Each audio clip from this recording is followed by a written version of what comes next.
每一个料理的工课拢是学生家己动手做。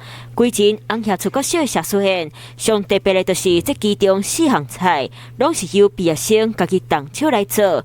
这个活动已经正做是红霞出国小的传统。在过程里面，让小朋友们自己来讨论要出什么样的菜，要准备什么样的食材。除了学生家己动手做，规阵区农会嘛由志工来甲学生相帮伴。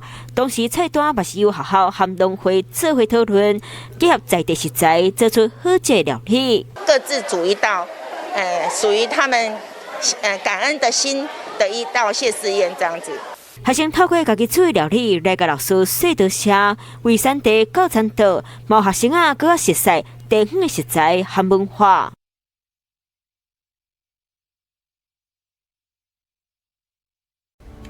我是陈雅玲，想要跟我一起从零掌握天下事吗？赶紧按下华视新闻 YouTube 频道的订阅按钮，开启小铃铛，跟我一起探讨公共议题，给您最专业的华视新闻。